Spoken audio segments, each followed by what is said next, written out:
Hi friends. నాకు ఇంతకుముందు నుంచి ఉన్న ఒక డౌట్, వీడియోస్లో ఇప్పుడు కొంచెం ఎక్కువ చూశాను. ట్యాక్స్ అనే సిస్టమే నాకు అర్థం కాని సిస్టమ్ కూడా. అతను చెప్పింది ఏంటంటే చాలా బాగా వచ్చింది. పుట్టినప్పుడు వ్యాక్సిన్ స్టార్ట్ అవుతుంది ట్యాక్స్, దాని తర్వాత ఫుడ్కి tax, diapers tax, hospital bills tax. అంటే మన జర్నీ స్టార్ట్ అయినప్పటి నుంచి, పుట్టినప్పటి నుంచి ట్యాక్స్ కట్టడం అన్నది మనం చేస్తూ వస్తాం. నెక్స్ట్ ఆ ట్యాక్స్ అప్పుడు ఇంకో క్వశ్చన్ నాకు బాగా వచ్చింది ఏంటంటే, అయితే బిజినెస్ పర్సన్ కావచ్చు, లేకపోతే చదువుకునే ఎడ్యుకేషన్ కావచ్చు, the what ever the earning money according to the slab tax కడుతూ ఉంటారు.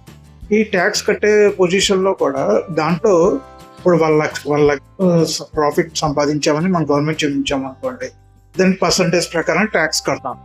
నెక్స్ట్ ఆ రిమైనింగ్ అమౌంట్ని మీరు ఖర్చు పెట్టే ప్రతి రూపాయలో కూడా మనం ట్యాక్స్ కడుతున్నాం.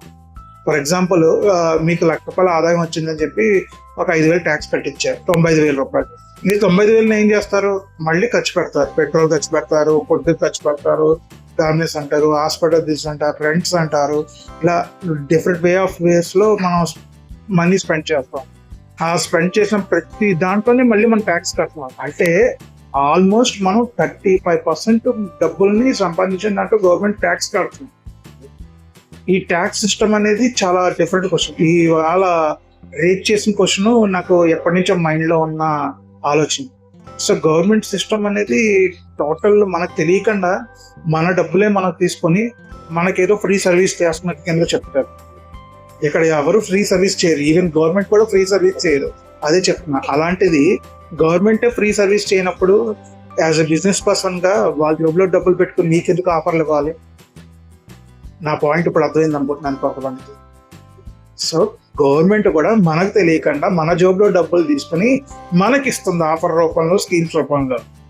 అలాంటిది ఒక షాప్ వాడైనా వేరే వాళ్ళైనా ఆఫర్ ఎలా ఇస్తారు? వాళ్ళ జోబులో డబ్బులు తీసుకొని మీకు ఆఫర్ ఎందుకు ఇస్తారు? ఇవ్వరు కదా. మీకు తెలియకుండా మీ పాకెట్లో డబ్బులు తీసుకుని మీకు ఆఫర్కి ఇవ్వాలి. ఇది కొంచెం ఆలోచించండి. సో ప్రతి దాంట్లోని ఎవరు కూడా, ఏ బిజినెస్ మ్యాన్ అయినా ఎవరైనా రన్ చేసినా వాళ్ళ జోబులో డబ్బులు తీసుకుని మీకు పంచి పెట్టడానికి ఎవరు రెడీగా ఉంటారు. ఓకేనా? మీకు తెలియకుండా డబ్బులు సీక్రెట్గా మీకు తెలియకుండా తీసుకొని ఆ తెలియకుండా డబ్బుల్ని మీకేదో ఆఫర్ ఇచ్చినట్టు ఇచ్చి వాళ్ళు లబ్ధి పొందుతారు. Simple logic. మీకు తెలియకుండా మీ దగ్గరే తీసుకుని మీకే మళ్ళీ ఆఫర్ ఇస్తారు. సో ఆఫర్ అనే మాటలో మోసపోకండి. Bye friends.